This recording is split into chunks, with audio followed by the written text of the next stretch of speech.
The wine glass trembles in my hand as I scroll through Instagram one more time.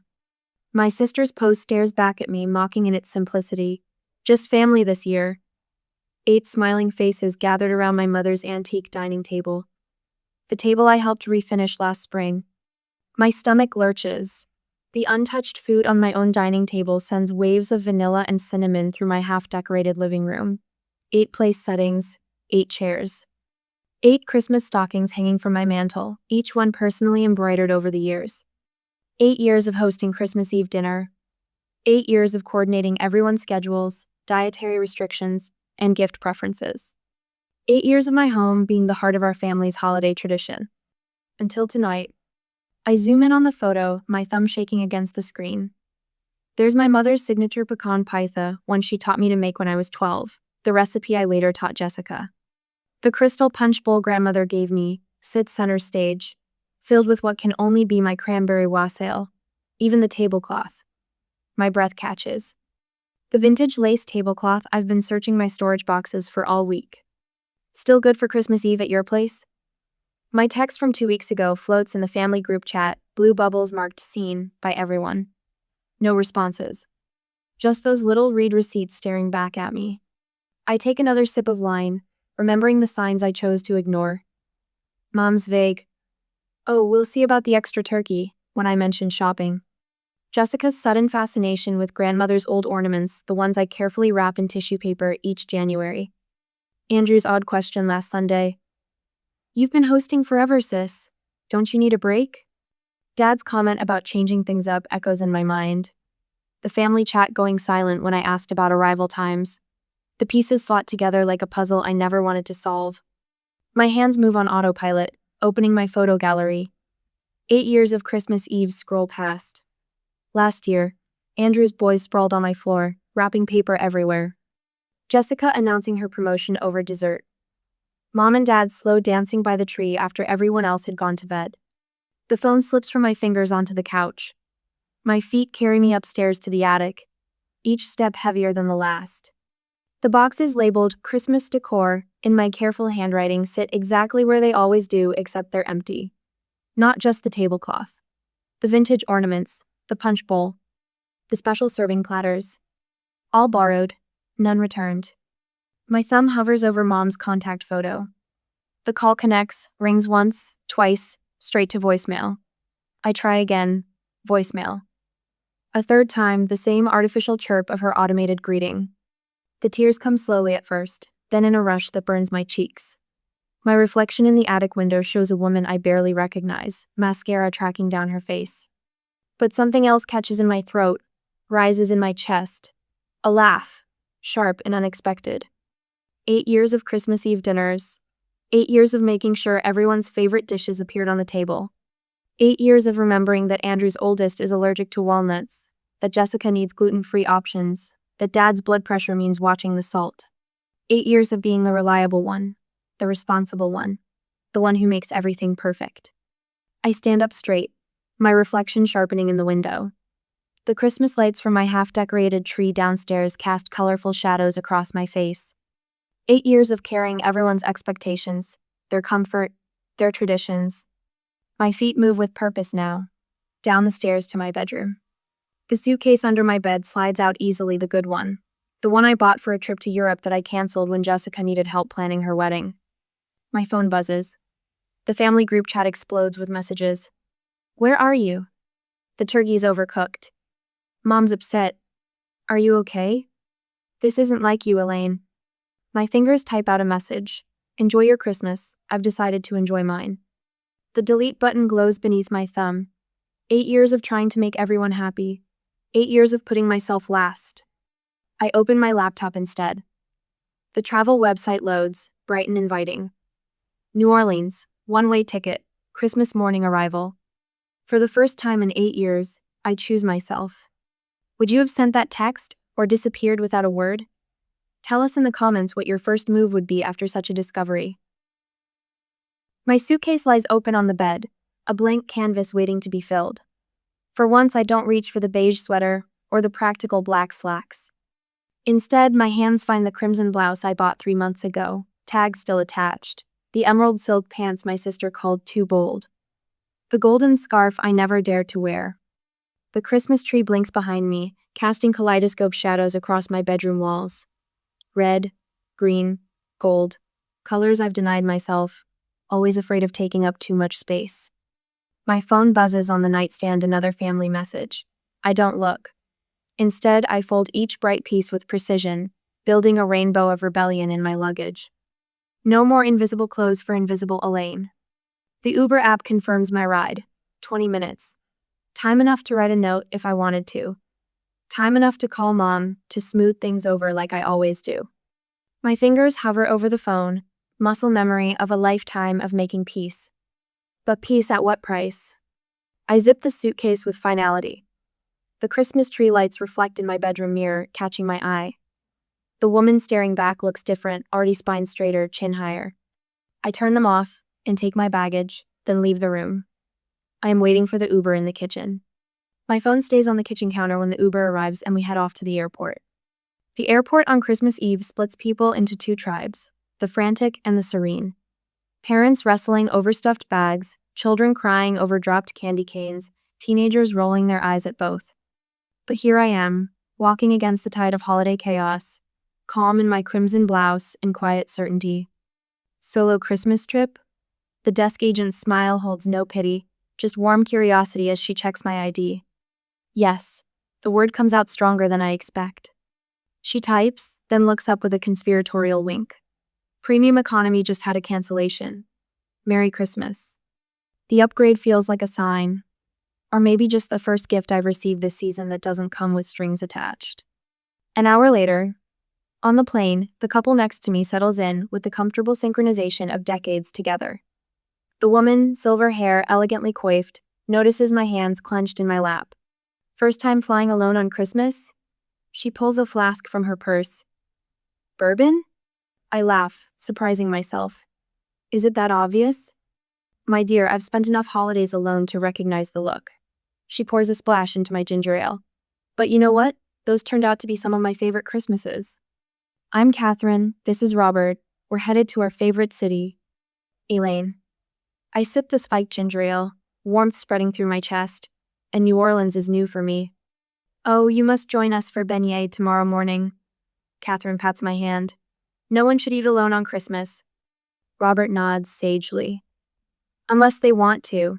That's the beauty of New Orleans, you can be alone or surrounded, and nobody judges either way. The flight attendant passes, slipping me an extra cookie with a knowing smile. Sometimes family isn't who you expect. A woman across the aisle leans over. I couldn't help overhearing. Left my toxic family 20 years ago, best gift I ever gave myself. She straightens her elegant blazer. They'll either learn to value you or they won't, but you'll learn to value yourself, and that's what matters. The bourbon loosens something in my chest. Memories float up like bubbles in champagne. Andrew's annual, you make it look so easy, sis, while watching football instead of helping.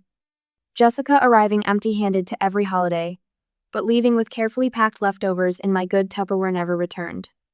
Dad praising my turkey by comparing it to Mom's before she lost her touch. The pattern's so clear now. Family calling only when they needed something. A last-minute babysitter. A forgotten anniversary rescue. A shoulder to cry on. But when was the last time anyone had asked about my life? My dreams? My needs? I just nod a bit embarrassingly, and 15 minutes later I fall asleep. The stewardess's voices and the view brought me back to reality from my sleep. The plane descends as Christmas morning dawns over New Orleans. 20 minutes later, warm air hits my face as I exit the terminal so different from Connecticut's bitter cold. No snow here, but the air shimmers with possibility. I take a cab and arrive to the hotel half an hour later. My hotel rises from the French Quarter like a grande dame dressed in wrought iron lace. White Christmas lights drape the balconies, dancing in the morning breeze. Simple, elegant. Nothing like my own overwrought decorations back home. Merry Christmas, Miss Elaine. The desk clerk's smile reaches her eyes. You're exactly where you should be. My throat tightens at her words. She hands me a room key with a small gift-wrapped package attached. Welcome to New Orleans. We take care of our own here. The tears finally come as I unwrap a delicate silver fleur-de-lis ornament. Not the harsh sobs of last night's betrayal, but gentle drops of release. Later, I skipped the hotel's offered car service. These streets deserve to be walked, claimed at my own pace. A vendor sells bright scarves from a cart on the corner, calling out, "Good morning, Queen," as I pass. I stop, finger the crimson silk, the same color as my blouse. "This one has your name on it," he says, draping it around my shoulders. The mirror he holds up shows a woman I barely recognize. Head high, shoulders back. A queen indeed. Café du Monde appears like a mirage in front of me through the morning mist. For the first time in my adult life, I sit alone at a cafe table without pulling out my phone, without a book for cover, without apology. "What can I get you, darling?" The waitress's pen hovers over her pad. "Everything I want," I answer and mean it. My phone buzzes in my purse as I savor the last sugary bite of beignet half an hour later. 27 missed calls. A string of voicemails from Mom, their tone shifting from confusion to alarm to anger. A text from Jessica. "Where are you? The food is terrible and Dad's having a fit." Andrew's message lands like a brick. "Are you having some kind of breakdown?" They're not worried about me, I realize. They're worried about their ruined Christmas. About the tasks left undone, the roles left unfilled. About the empty space where their reliable Elaine should be, smoothing feathers and filling gaps. I pay the bill, stroll around the city a bit longer, and go back to the hotel. Later that evening, the jazz from Jackson Square floats up to my hotel balcony as evening falls. Christmas lights twinkle below, a constellation of earthbound stars. My thumb hovers over the block contact button next to the family group chat. A new message appears from grandmother. "They don't know what they've done, do they? Be well, my girl." The French Quarter glows golden in the fading light. In that moment, I understand that betrayal wasn't just about Christmas. It was about seeing my true value for the first time. The next morning, after the Christmas breakfast, I want to visit the cathedral. The bells of St. Louis Cathedral ring through the crisp morning air, their song mingling with a jazz rendition of Silent Night floating up from Jackson Square. My first Christmas morning alone stretches before me like an unwritten page. Royal Street sparkles with simple white lights strung between wrought iron balconies. No inflatable Santas, no synchronized music shows, just the quiet dignity of a city that knows its own worth. A trumpeter on the corner catches my eye and tips his hat, his horn gleaming in the early sunlight. The familiar carol transforms into something new in his hands, each note carrying the weight of generations. My feet carry me toward the cathedral doors without conscious thought. Inside, the air hangs heavy with incense and history. No one here knows I should be in Connecticut, orchestrating the perfect family breakfast. No one knows I'm the daughter who always remembers everyone's dietary restrictions, the sister who never forgets a birthday, the aunt who coordinates all the presents. Here, I'm just another soul seeking sanctuary on Christmas morning.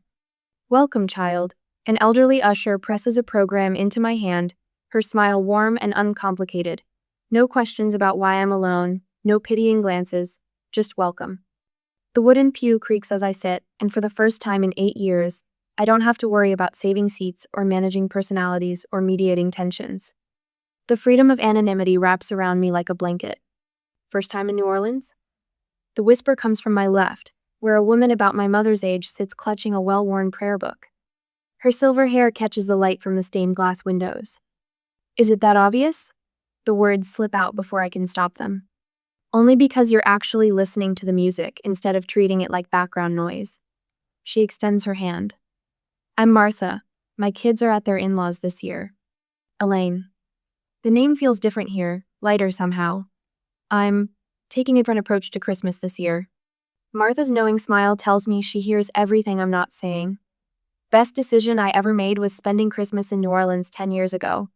Sometimes you have to break tradition to find yourself." The service ends, but our conversation doesn't. Over coffee at Café du Monde 2 hours later, Martha's story spills out between bites of beignet. Her children's gradual drift toward their spouses' families, the subtle exclusions, the painful realization that holding on too tight only speeds the inevitable letting go. "Join us for brunch," she says, gesturing to a group of similarly untethered souls gathering at a corner table. "We're all refugees from someone else's Christmas." The waiter appears with a bottle of champagne, uncorked with a flourish. "On the house," he announces, winking. "To chosen family this Christmas." My phone buzzes in my purse again. The screen lights up with familiar names. Dad, Mom, Jessica, Andrew. The texts pile up like snow. This behavior is extremely disappointing, Elaine. Dad's message glows with righteous indignation. The kids keep asking where Aunt Elaine is. How am I supposed to explain this to them? Jessica, master of the guilt trip. You're ruining Christmas for everyone. Is this what you wanted? Mom, ever dramatic. Is this about your breakup last year? We're worried about you, sis. Andrew's concern drips with condescension. The old Elaine would have responded immediately, smoothing ruffled feathers, accepting blame, promising to make it right. Instead, I silence the phone and slip it back into my purse. Later, watching an artist capture the afternoon light in Jackson Square, Martha's question catches me off guard. How long have you been carrying them all? The truth rises to my lips before I can filter it. Since I was 12. Mom was overwhelmed, Dad was distant, and somebody had to hold everything together. The words tumble out, years of unspoken burden finding voice at last. I thought if I just worked harder, planned better, gave more, they'd finally. My voice catches. See you? Martha finishes softly. Yes. The simple admission brings undivided tears. You know what the hardest thing about setting down a heavy load is? Martha pats my hand. Realizing you never had to carry it in the first place. I'm not responsible for their happiness. The words feel foreign on my tongue, terrifying and liberating all at once. The artist looks up from his easel, brush paused mid-stroke. Hold that expression, he says. I paint people in moments of truth, and darling, you're having one right now. An hour later in my hotel room, my phone chimes with a text notification, but for once I don't reach for it. Instead, I walk into the French Quarter Culinary Institute and sign up for a 2-day cooking class. I make dinner reservations at Brennan Stable for one. No apologies. Jazz club tickets through New Year's Eve land in my email, each one a promise to myself. The call to my office takes less than 5 minutes. Family emergency. I say, which isn't exactly a lie, I need another week. For once, I don't offer elaborate explanations or backup plans. That night, scrolling through photos on my phone, I see my family's faces differently. The images that once inspired guilt now feel like documentation of a pattern I'm finally breaking free from. One by one, I delete the photos that don't bring joy, keeping only the genuine moments, Dad teaching me to drive, Mom and me baking late at night, Jessica's graduation, Andrew's kids playing in my backyard. My thumb hovers over the family group chat. The message forms slowly, each word carefully chosen. I'm safe and well. I've taken some time for myself this Christmas. I'll be in touch when I return. The responses flood in immediately, a cascade of demands and guilt and concern. With steady fingers, I press the mute button. Too tired to respond, I fall asleep. Morning brings a knock at my hotel room door. The desk clerk hands me a small package, overnight delivery. Inside, nestled in tissue paper, lies my grandmother's Christmas brooch, the one she wore to every holiday gathering for 40 years. The note beneath it, written in her firm hand, makes me catch my breath. I left my family for 3 whole months when I was your age. Best decision I ever made, they'll learn. Love, Grandma. I didn't expect this gift, but when she asked me where I was staying at that night she texted me, I should have guessed. My fingers trace the delicate silver curves of the brooch, and something shifts inside me. This isn't rebellion, it's inheritance. The strength to choose myself doesn't come from anger or defiance, but from a long line of women who finally learned to tell the truth. Love shouldn't cost you yourself. Thanks, Grandma, I say it to myself.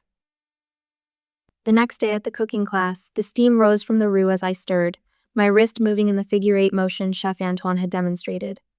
The familiar scent of butter and flour transformed into something richer, darker like my mother's gravy, but with possibilities I'd never considered. Stop, Chef Antoine's voice carried across the kitchen. Look at what you've done, Cherie. My spoon froze mid-stroke. The roux had turned the color of copper pennies, deep and complex. Perfect instinct. He bent to examine my work. You've been cooking for others too long. Time to cook for yourself, Non? A laugh bubbled up from somewhere deep inside me. Not the polite chuckle she usually offered when complimented, but something real and bright that echoed off the steel countertops. I met Martha after the class was over. Her voice carried from the next station over. Save some of that joy for tonight's gathering. Their holiday crew, as Martha called their little group, had fallen into an evening ritual at the hotel's courtyard. 4 women who'd chosen solitude over obligation this Christmas, sharing one simple truth each night, something they'd done purely for themselves that day.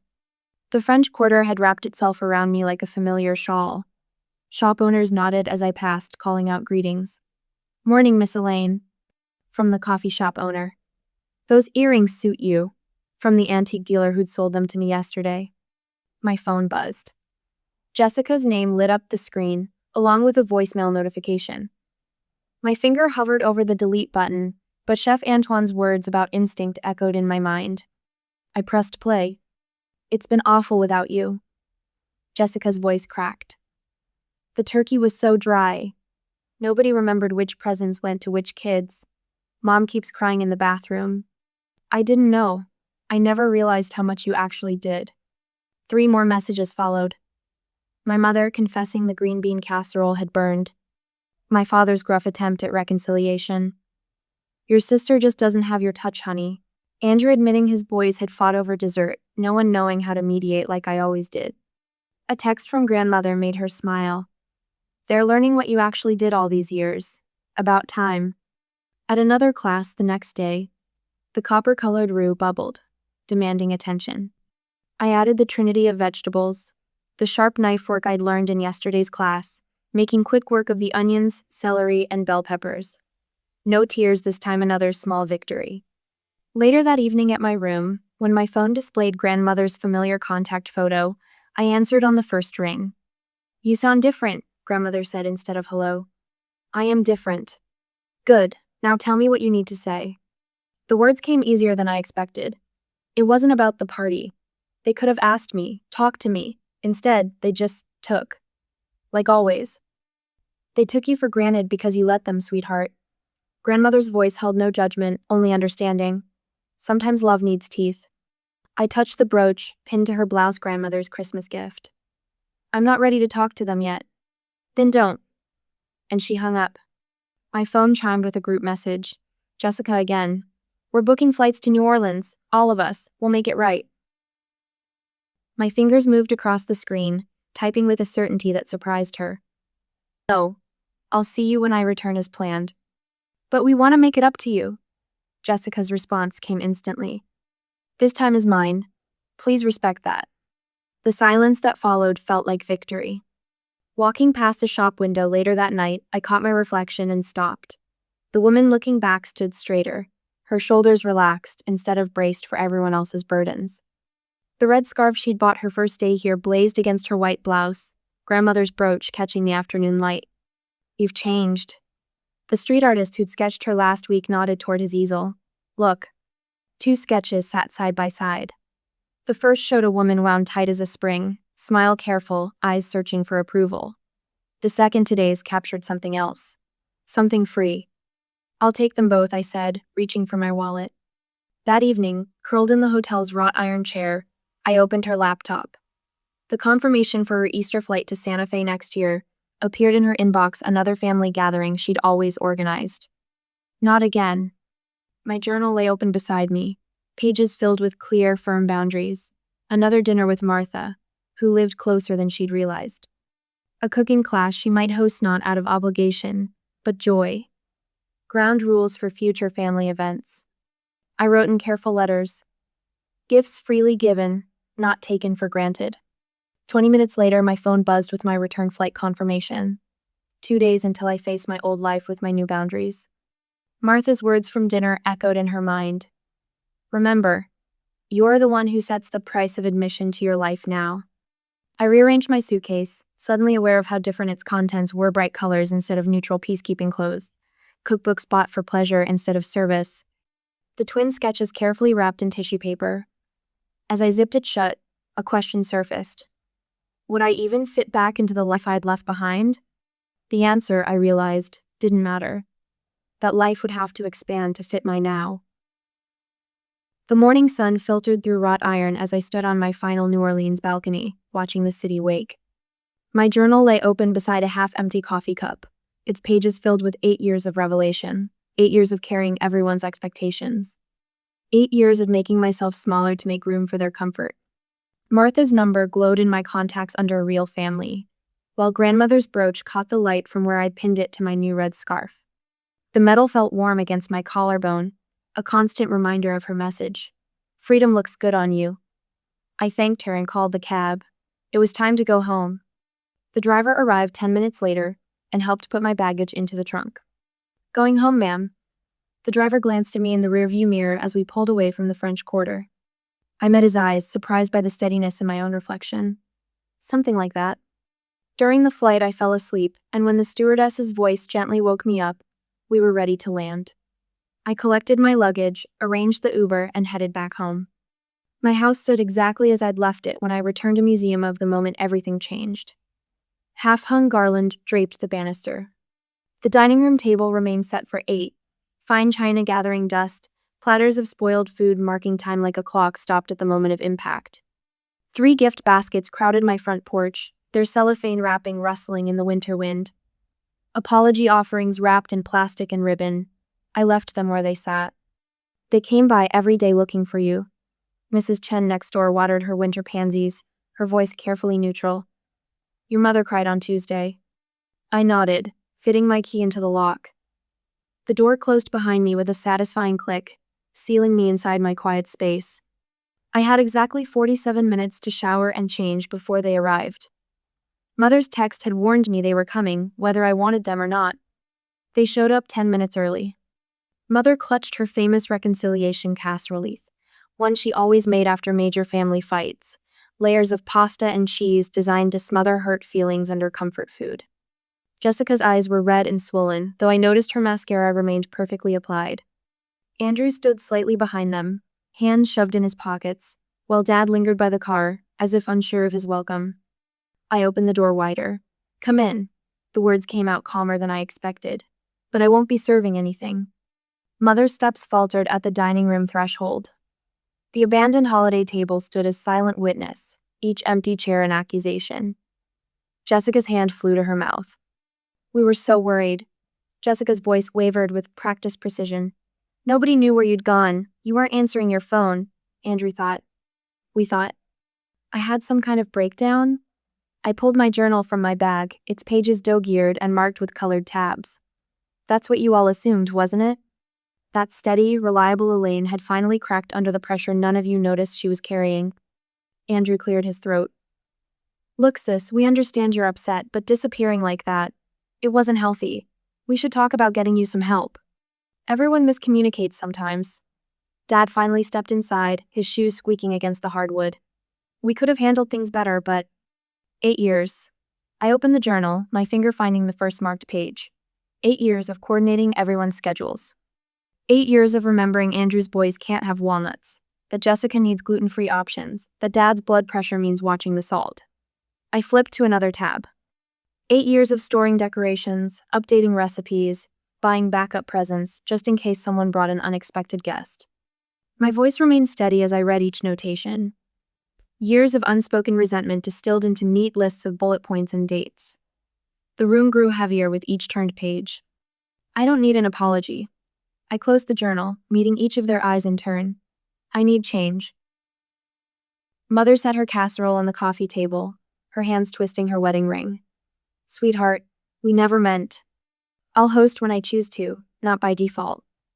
The words came easily now, rehearsed in front of my New Orleans hotel mirror. Assumptions are no longer acceptable. I give what I receive. My time and effort are valuable, treat them that way. I touched grandmother's brooch, drawing strength from its familiar weight.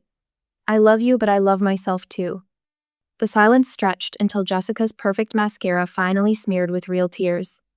I wanted to be like you, she whispered, not replace you. You make everything look so easy, so perfect. I thought if I could do Christmas like you did. You figured out pretty quick it wasn't that simple, didn't you? The question held no bitterness, only curiosity.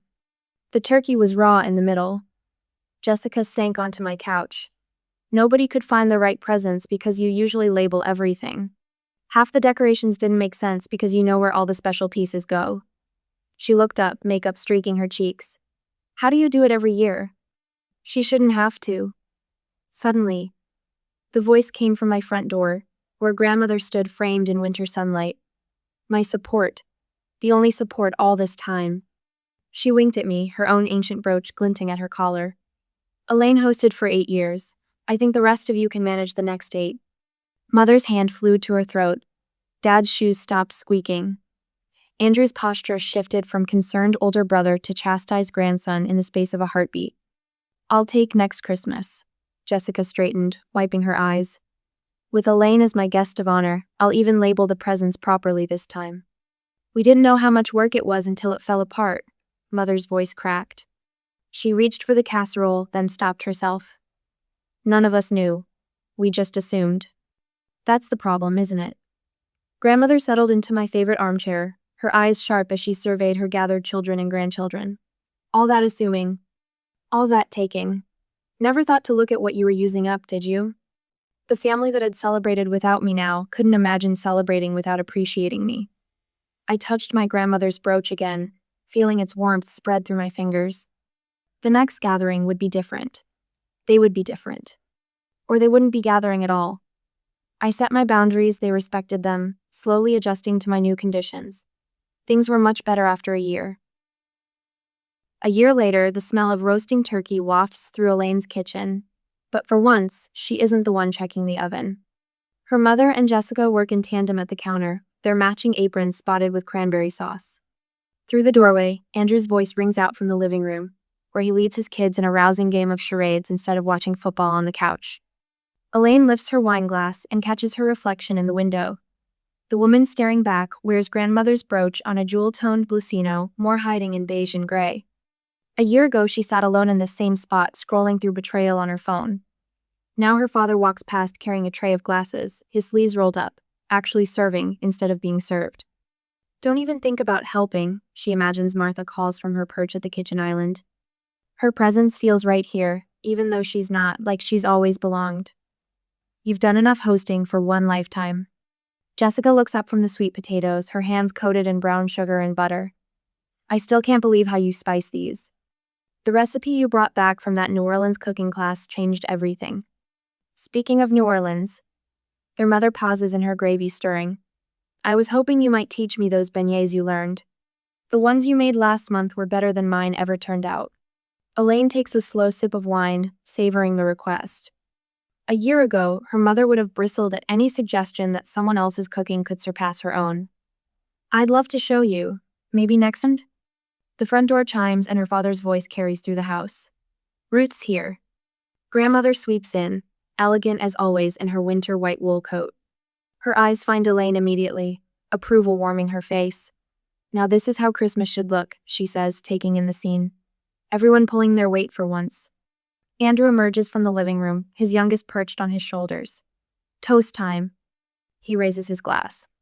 To Elaine, who taught us how to appreciate each other even if we needed a wake-up call to learn the lesson.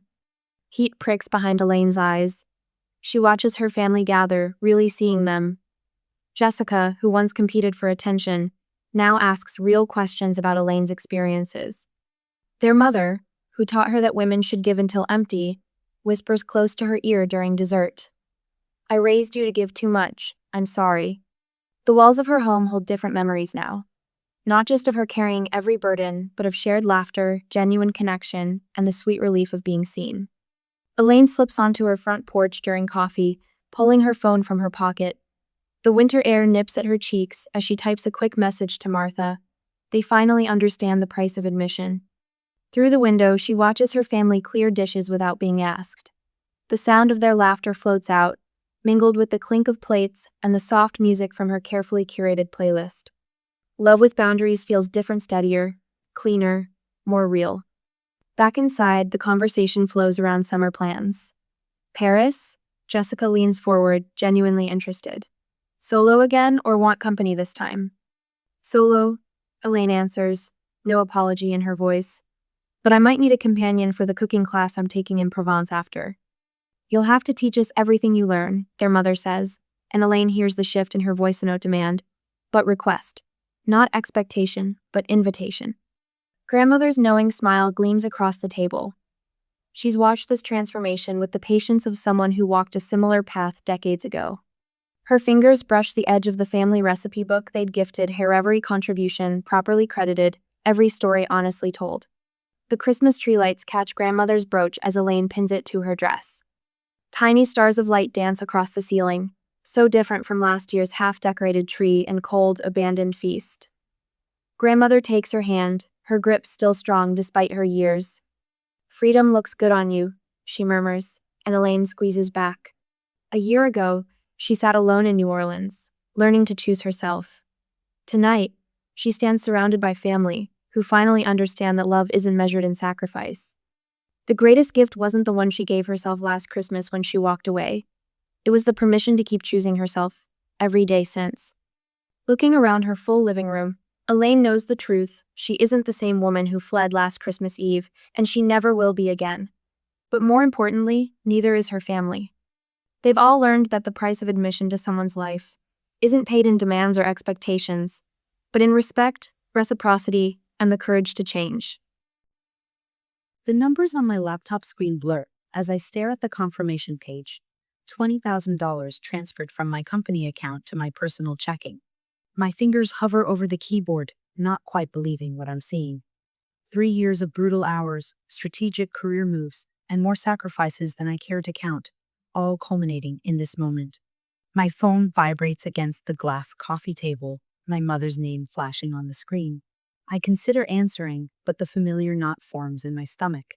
It's Tuesday, which means it's probably about Brittany's rent, or Brittany's car payment, or whatever new crisis my sister has manufactured this week. I let it ring out, focusing instead on the Italy vacation booking page I'd pulled up earlier. The cursor blinks at me from the Reserve Now button beneath a photo of a stunning 5-star hotel overlooking the Amalfi Coast. Mom's voicemail notification appears. I swipe it away and click Reserve. "Danielle, pass the potatoes to your father," Mom says, barely glancing my way as she fusses with the table setting. My parents' dining room hasn't changed in 20 years. Same oak table, same floral centerpiece that gets dusted but never replaced. Same family photos where Brittany's gradually take up more wall space than mine. I hand Dad the ceramic dish. I closed the Mercer account today. The VP specifically mentioned my presentation as the reason they signed. "That's nice, honey," Mom says, checking her watch for the 3rd time in 10 minutes. "I wonder what's keeping your sister."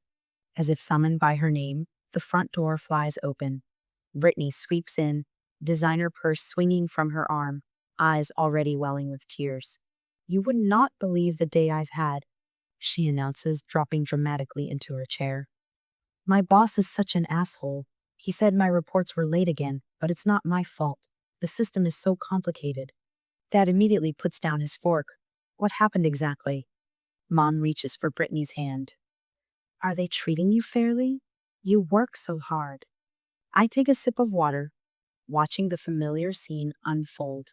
20 minutes of dissecting Brittany's work drama later, Mom finally remembers to ask, "Oh, Danielle, what were you saying about your presentation?" "Actually," I set down my glass. "I have some news. I received my performance bonus today." "That's wonderful," Dad says, already turning back to Brittany. "And I've decided to use it for something special." I pull out the envelope I'd prepared, my heart suddenly racing. "For your 30th anniversary next month, I'm taking you both to Italy. 10 days, all expenses paid." The silence that follows is nearly worth every ignored achievement of my life. Mom's hand flies to her mouth. "Italy? But we could never afford." "You don't have to. It's all booked." I slide the envelope across the table. 5-star hotel on the Amalfi Coast. Private tours of Rome, Florence, and Venice. A vineyard experience in Tuscany. Dad, who hasn't cried since his mother's funeral, blinks rapidly. "Danielle, this is too much." "It's done," I say simply. Mom starts sobbing, clutching the itinerary to her chest. Dad gets up and hugs me awkwardly but firmly. Only Brittany remains seated, her smile not reaching her eyes. "Wow, sis. Must be nice to have money to throw around." Her eyes narrow as Mom reads aloud from the itinerary, lingering especially on the words luxury and exclusive. "I can help with the planning," Brittany suddenly announces, reaching for the papers. "I follow all these amazing travel influencers. I know exactly which Instagram spots you need to visit." "It's all booked," I repeat, a note of firmness in my voice. "Everything's confirmed." "But you work so much," Brittany presses, her tone shifting to the one she uses when she wants something. Let me help take this off your plate. I have so much free time right now. Mom dabs at her eyes. That's so thoughtful, Brittany. Danielle, let your sister help, Dad adds, already sliding back into familiar patterns. She's good at this sort of thing. I force my lips into a tight smile, watching the first attempt at takeover unfolding before my eyes. The travel agent has handled everything, but thanks.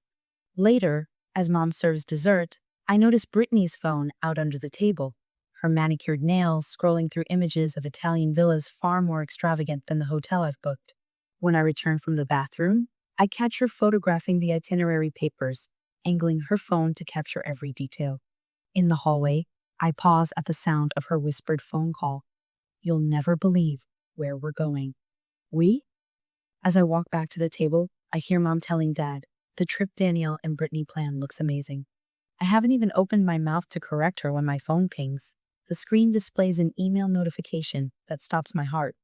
Confirmation of your cancellation. Hotel Poseidon, Amalfi Coast. I stare at my phone, blood draining from my face. What the hell? Brittany walks in from the hallway, a victorious smile playing at her lips. I found us something better, she says, sliding into her chair. You're welcome. I don't knock. The spare key Brittany gave my parents for emergencies fits perfectly in her apartment door lock. The metal is cool against my palm as I twist it with more force than necessary. Her living room smells like vanilla candles and entitlement. What the hell do you think you're doing? My voice sounds foreign to my own ears, raw and sharp-edged. Brittany sits cross-legged on her plush white couch, designer leggings perfectly coordinated with her crop top.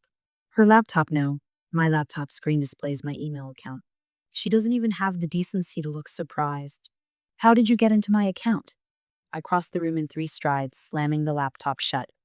Her fingertips barely escape being caught. Brittany shrugs, a gesture I've seen 1,000 times before, meetings with guidance counselors, after fender benders, during family arguments about missed curfews. Your password is Mom's birthday. So predictable.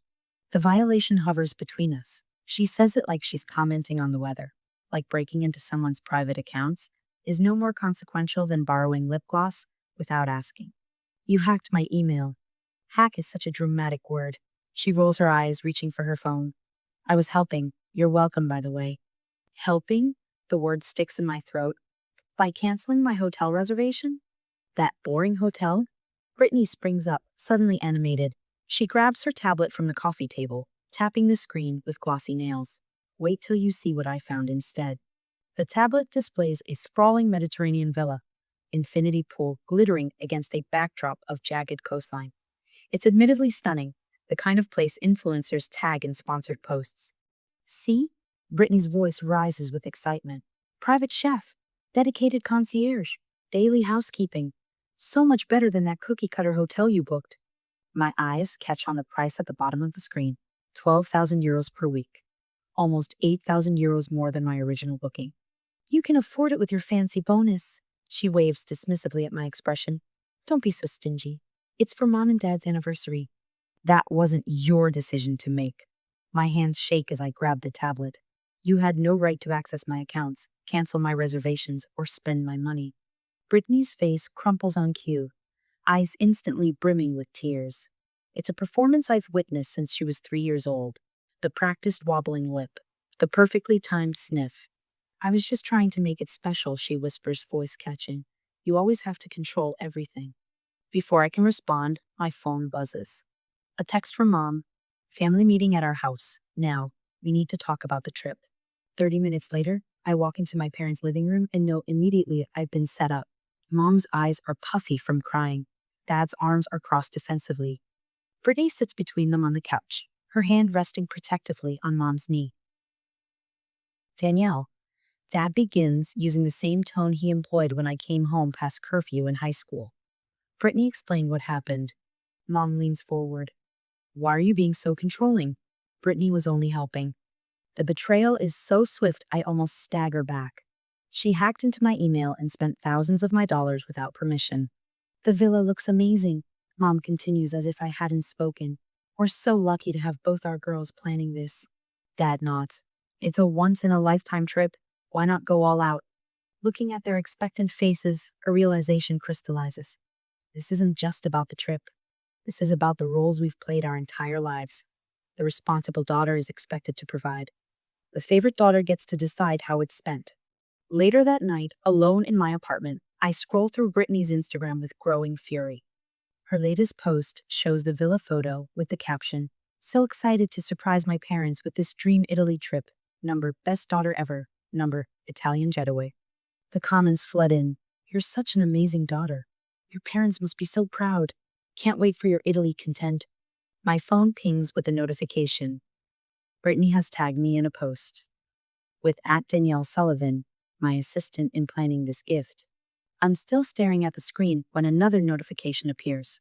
Your reservation for Tuscany Vineyard Tour has been canceled. Followed immediately by, your reservation at Michelin Starred La Pergola has been canceled. My fingers shake as I call the travel agent. "Miss Sullivan?" "Yes," the agent says. "Those experiences were replaced with a €2,000 Instagram photo shoot package at the Trevi Fountain." The customer who called specifically requested prime lighting hours and a professional influencer photographer. I'm about to respond when my phone pings with a credit card alert. Additional €5,000 charged from Milan Luxury Shopping Experiences. One more call confirms my suspicion. An exclusive shopping tour with personal stylist booked for Brittany and Mom. I sink onto my couch, the truth settling cold and heavy in my stomach. This isn't about Mom and Dad anymore, I whisper to my empty apartment. This is Brittany's vacation now. My phone pings again. The notification stops my breath. Your flight to Rome has been canceled. She wouldn't dare. But the airline representative's voice confirms what I already know. The cancellation was made 3 hours ago, Miss Sullivan. Would you like to rebook? My hands shake so violently I nearly drop the phone. A text from Brittany appears on screen. "Family meeting tonight. We need to talk about your attitude." I stare at the message. A lifetime of yielding, apologizing, and accommodating flashing before my eyes. But something else rises within me. Something that's been building since I watched her photograph my itinerary. Something that hardens as I realize I'm about to be uninvited from a trip I paid for. I know something's wrong the moment I step into my parents' living room. 3 faces turn toward me with that carefully orchestrated look of concern I've seen 1,000 times before always when Brittany needs something I have. Mom's fingers twist nervously in her lap. "Honey, we've been talking." Dad clears his throat, eyes darting to Brittany, then back to the floor. This trip should be stress-free for everyone. Brittany sits between them on the couch, legs crossed, designer sneakers bouncing slightly. She can't quite hide the triumph in her eyes, though she's draped her face with an expression of practiced concern. I remain standing, my body suddenly cold. "What's going on?" Brittany leans forward, placing her hand on Mom's knee. "We think it's best if you don't come to Italy." The words hit me like a physical blow. For a moment, I can't breathe. "The trip I paid for?" My voice sounds distant, like it belongs to someone else. "The trip that was my gift?" Brittany's eyes widen with rehearsed innocence. "You've been so controlling about every little detail. It's not healthy, Danny." She says my nickname like we're conspirators instead of adversaries. And let's be honest, you work so much anyway. You probably can't even relax properly. My parents shift uncomfortably on the couch, but they nod. Actually nod. "Did you cancel my flight?" The question comes out sharper than I intended, but the pieces are falling into place now. Brittany laughs a light, airy sound that has always preceded her worst behavior. "You'll thank me later. You need to learn to let go."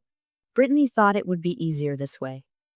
Mom offers weakly, not meeting my eyes. Dad says nothing, his gaze fixed on the coffee table where Brittany has spread out printed itinerary share versions, not mine. His silence tells me everything I need to know. The reality sinks in, cold and absolute. My own family has uninvited me from a trip I paid for, planned, and gifted. $20,000 of my bonus, meant to show my appreciation, has become the weapon Brittany is using against me. I stand there, hands trembling not with fear but with a clarity I've never felt before. Heat spreads to my chest, into my throat, behind my eyes. "Let me make sure I understand," I say, each word deliberate and precise. "I spend $20,000 on a gift for you both. I look at my parents, who at least have the decency to squirm. Brittany hijacks it, spends thousands more of my money. My sister's smile falters slightly. And now, I'm uninvited for my own gift? Mom opens her mouth, closes it. Dad shifts in his seat. Brittany stares back defiantly, chin raised. The silence confirms every suspicion I've ever had about my place in this family. Without breaking eye contact with Brittany, I pull my phone from my pocket. The room goes still as my fingers move across the screen, navigating to the travel app. What are you doing? Brittany asks, the first flicker of uncertainty crossing her face. I look up, meeting her eyes directly. Canceling your flight. She lunges across the coffee table, knocking over a vase of flowers. You can't do that. I step back, holding my phone out of reach. I just did. The confirmation tone chimes from my phone. Brittany freezes, her face contorting in disbelief. That's my flight back to Rome, I say, my voice steady despite the adrenaline surging through me. Just change the name. You wouldn't dare. Brittany's voice rises to the pitch that usually sends our parents scrambling to appease her. I turn to face them, feeling taller somehow. I paid for this trip. It's my gift. The words come out stronger than I've ever spoken to them before. Anyone who wants to stay behind with Brittany, I'll cancel your ticket too. I check the time on my phone, a gesture of finality. Otherwise, I'll see you at the airport on Saturday. My voice carries an absolute certainty that surprises even me. I've never spoken to them like this, never believed I had the right. Brittany's face flushes crimson. Mom, Dad, do something. My parents exchange glances, visibly torn between their daughters for what might be the first time in our lives. Mom reaches for Dad's hand, squeezing it tightly. Maybe we should all calm down. Mom begins, her voice wavering. I'm already walking to the door, keys in hand. Let me know by tomorrow. The door closes behind me with a soft click that feels more final than a slam. For the first time in my life, I've walked away from family drama instead of trying to solve it. Brittany's scream pierces through the door, followed by the crash of something breaking. The familiar sounds fade as I walk to my car, my steps lighter than they've been in years. My hands are still shaking when I slide into the driver's seat. I grip the steering wheel, drawing in deep breaths as the reality of what I've done sinks in. My phone rings unknown number. I ignore it. A text notification appears instead. You'll regret this, I promise. I block the number, then straighten my shoulders, adjusting the rearview mirror. Looking back at me seems different, somehow eyes clearer, jaw firmer. This isn't over yet, I whisper to myself, turning the key in the ignition. But for the first time in my life, I'm not afraid of what comes next. My heart hammers against my ribs as I scan the airport terminal. Rolling carry-on grips so tightly, my knuckles blanch white. Part of me still expects to find only empty seats where my parents should be waiting. Then I spot them. Dad sits rigid on a bench near gate C12, his weathered hands clasping and unclasping on his knee. Mom fidgets beside him, checking her phone for what must be the 100th time. Their luggage forms a protective barrier around them, overpacked as usual. They came. Our eyes meet across the crowded terminal. No words needed. Their presence is choice enough. The knot in my chest loosens slightly. Your sister isn't speaking to any of us now, Dad says when I reach them, his voice gruffer than usual. Mom clutches her purse. I hope she'll be okay alone for 10 days. I swallow the reflexive urge to reassure her. For once, Brittany's comfort isn't my responsibility. On the flight, Dad checks his phone until the flight attendant insists he switch to airplane mode. Mom's fingers drum nervous patterns on the armrest as we take off. The tension is palpable. But as hours pass at 35,000 feet, something shifts. How's the new marketing campaign going? Dad asks during the meal service, catching me mid-bite. I blink, momentarily disoriented by his genuine interest. Actually, really well. We're seeing a 40% increase in engagement. That's impressive. His eyes don't wander to his phone as I explain the strategy. An hour later, I glance over to find Mom fast asleep, her face relaxed in a way I haven't seen in years. No furrowed brow, no tense jaw, just peaceful. Dad notices my stare. First time she slept on a plane, ever. The realization washes over me as I watch them. Brittany's absence changes everything. Miss Sullivan, we're delighted to welcome you and your family. The hotel manager's smile is warm as he hands over our room keys. Your suite has been prepared with the champagne you requested. My parents gawk at the grand lobby, with its soaring ceilings and marble floors. When we enter the suite, Mom gasps at the sweeping view of rum spread out below our balcony. This is. Dad trails off, words failing him. That night at dinner, no one interrupts with complaints about the menu or demands the waiter take group photos from multiple angles. We simply eat, drink excellent wine, and talk. I forgot how nice it is to just eat and talk, Mom says, a hint of wonder in her voice. Dad actually laughs a deep, genuine sound I barely recognize. I can't remember the last time I heard it. The next morning, my phone practically vibrates off the nightstand. 12 missed calls from unknown numbers. I check social media and my stomach drops. Brittany's Instagram story shows her in dramatic tears, abandoned by my family on our parents' anniversary. The betrayal is unimaginable. Her Facebook post has already garnered dozens of sympathetic comments. My sister manipulated our parents and stole our family trip. Please pray for me during this difficult time. 3 cousins, 2 aunts, and several of my parents' friends have already messaged me with variations of "What's going on?" and "Is everything okay with your family?" When I show my parents, Dad's jaw tightens. She's always been dramatic, but this is too much.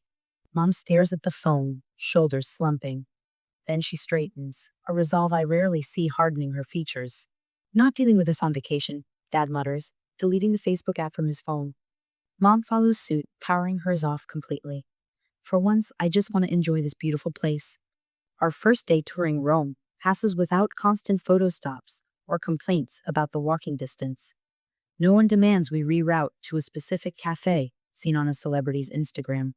As we pause at the Trevi Fountain, Dad takes a deep breath. I forgot what it's like to go somewhere without managing a crisis. Mom slips her hand into his. This is the most relaxed I've felt in decades. The guilt in her admission is palpable, but she doesn't take it back. The hotel phone's shrill ring jolts me awake at 3 a.m. My heart leaps to my throat as I fumble for the receiver. "Miss Sullivan?" The front desk clerk's voice is apologetic. "Emergency call from United States for Mr. and Mrs. Sullivan." My parents are already awake, exchanging knowing glances across the darkened room. Mom takes the phone, her voice surprisingly firm. "Hello, Brittany?" Even from feet away, I can hear my sister's histrionic sobs. "I'm in the hospital. Nobody cares. Come home now." Mom's spine straightens. "What hospital, Brittany?" "We'll call them directly." A pause. Brittany's voice shifts, excuses tumbling out. "2 just left," the doctor said. Dad takes the phone. "We'll talk when we get back." The finality in his tone is unlike anything I've ever heard from him. He hangs up despite Brittany's escalating cries. Mom's eyes glisten with tears, but they're different somehow. We've enabled this for too long, haven't we? I nod silently, afraid to break the moment with words. The vineyard stretches before us in undulating waves of green. The Tuscan sun bathes everything in golden light as our guide pours another glass of Brunello. The tour I'd originally booked, the one Brittany cancel, has been gloriously restored. The stress lines around Mom's eyes have softened, and Dad hasn't mentioned his blood pressure medication in days. At a Michelin-starred restaurant overlooking the Arno River that night, Mom actually cries when the waiter presents her handmade pasta. "It's just so beautiful," she whispers, unabashed at her emotion. Dad reaches across the table to grasp my hand. I can't remember the last vacation without a meltdown. Our family photos show genuine smiles now, not the strained performative ones I'm used to seeing. I watch my parents become people I barely recognize without Brittany's shadow. On our final night in Italy, I slip out onto the balcony of our Venice hotel after my parents have gone to bed. The moonlight dances on the canal below, and for once, I feel completely at peace. My phone chimes with an email notification. My boss's name appears in my inbox. Subject line: concerning behavior and professional misconduct. My heart stops as I open it. "We need to discuss the inappropriate messages sent from your account to several key clients last week."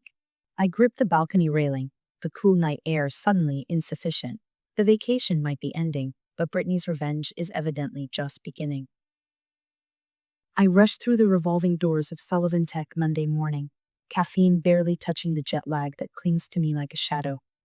The fluorescent lights feel too bright after 10 days of Italian sunshine. Something's off. Conversations halt as I pass. Eyes dart away when I look up. Good morning, I say to Melissa, my assistant. Her smile stretches too thin across her face. Welcome back. She shuffles papers on her desk. Ted wants to see you, right away. My stomach drops. Ted never wants to see anyone right away unless quarterly numbers are tanking or someone's getting fired. The walk to his office feels endless. Dana from HR stands outside his door, clipboard clutched to her chest like armor. My pulse quickens. Danielle, Ted gestures to the chair across from his desk. We need to discuss the emails sent to clients last week. Dana places a stack of printouts in front of me, my name and company signature block at the bottom of each one. The words above them are nothing I would ever write. I'm so over this project. If you want to pay these ridiculous rates, whatever. Can't meet this week. Family drama, you know how it is. Not my problem if your deadline slips. Maybe if your team actually knew what they were doing, we wouldn't be in this mess. My fingers go numb. I didn't write these. Ted leans forward. They came from your account. I was in Italy. I didn't access work email at all. You approved the complete disconnect. My voice sounds calmer than I feel. Dana slides another paper across the desk. It pulled the access logs. These messages were sent from your account, but from an unrecognized device. I scan the document, the critical information jumping out at me. Login location, me parents' home IP address. Timestamp exactly when I was on a private boat tour of Venice. Ted's expression softens slightly. Someone accessed your work account without authorization. The pieces click together with sickening clarity. Brittany, my work laptop, the backup one I keep at my parents' house for emergencies. She'd been in my email before. Of course she'd try again. We can request security footage from the building, I say. Visitor logs. 2 hours later, I stare at the grainy image on the security team's monitor. Brittany smiling brightly at the front desk, receiving a visitor badge. Timestamp. Last Tuesday, 2:14 p.m. We found this too, says Marcus from IT. Key logging software installed on your backup laptop. Fairly sophisticated. Captures everything: passwords, account details, the works. Dana's voice is firm. We've documented this as identity theft. This is criminal, Danielle. The word hangs in the air. Criminal. My sister. The golden child. I drive home in a daze, mind racing with implications. My apartment door is unlocked. I freeze, then push it open slowly, hand hovering over my phone, ready to dial 911. Brittany sits on my couch. Mascara streaked down her face. I haven't seen her since Italy. She looks smaller somehow, her designer outfit wrinkled like she's been wearing it for days. They're saying I could be arrested, her voice cracks. You have to tell them it was a misunderstanding. I set my bag down carefully, keeping the kitchen island between us. It was identity theft and corporate sabotage. Don't be so dramatic. She flicks her hand dismissively, but I catch the tremor in her fingers. I was just checking your email. How was I supposed to know it would be such a big deal? You sent messages to our biggest clients pretending to be me. You weren't responding to my texts. What was I supposed to do? Get out of my apartment. Now. She stands, switching tactics. Tears flow on command. Danielle, please. I could go to jail. Is that what you want? Your own sister in jail? A knock at the door interrupts her performance. My parents stand in the hallway, faces drawn with worry. Dad steps in first, Mom hovering behind him. We got your message, Dad says. Both of you need to calm down and... She's trying to have me arrested, Brittany shrieks, performance escalating instantly to 11. After everything I've done for this family. What have you done exactly? The words escape before I can stop them. Besides, take and take and take. Brittany's mask slips. Her face contorts with naked rage. You've always had everything handed to you. I deserve what you have. Mom gasps. Brittany, that's not... Mom and Dad always loved you more. This was supposed to be my trip. Spittle flies from Brittany's mouth. Everyone was happier when you weren't around. I watch my parents' faces as they hear the unfiltered truth for the first time. The shock, the disbelief, the slow, dawning recognition. Brittany lunges toward me, hand raised. Dad moves with surprising speed, catching her arm before she can reach me. He's never physically restrained her before, never needed to. Stop it, he orders, voice firm. Now. What has happened to you? Mom whispers, hand pressed to her mouth. Brittany's expression cycles rapidly: rage, calculation, then the familiar manipulation. Tears flow as she collapses against Dad's restraining arms. If you don't help me, I'll lose everything, she sobs. Don't you care about family? I've heard this line 100 times. It always works. I brace myself for the inevitable capitulation. Instead, Dad straightens his shoulders. This isn't Danielle's problem to fix. Brittany freezes mid-sob, caught off guard. Mom steps forward. We won't be bailing you out this time. Brittany's head whips between them, disbelief etched in every feature. Where am I supposed to go? What am I supposed to do? Dad releases her arm, stepping back. Something you should have done years ago. Take responsibility. The words hang in the air, as impossible as snow in summer. My parents exchange a look I've never seen before, unified, determined. Dad takes Brittany's elbow, guiding her toward the door, while Mom gathers her purse from the couch. We'll take her home with us for tonight, Dad says over his shoulder. Figure out next steps tomorrow. Before they leave, Dad presses something into my palm, my spare key, the one I'd given my parents years ago for emergencies, the one Brittany had obviously taken. Mom pauses in the doorway. We've been blind for so long, she whispers, eyes brimming with tears. Dad's jaw tightens. Italy opened our eyes. The door closes. For the first time in memory, I'm alone in my apartment with the absolute certainty that Brittany isn't my problem to solve. 20 minutes later, my phone pings with a text from an unknown number. They'll choose me again eventually. They always do. And then, this isn't over. Family is forever, sis. I set the phone down on the coffee table, neither blocking the number nor responding. The silence of my apartment wraps around me like a blanket. What happens next? I whisper to the empty room. Sunlight streams through the windows of my apartment, casting warm rectangles across the hardwood floor. 3 months have passed since the door closed behind my parents, with Brittany on the other side of our lives. The silence that followed wasn't emptiness, it was peace. More coffee? Mom asks, holding the carafe over my cup. Her smile reaches her eyes now.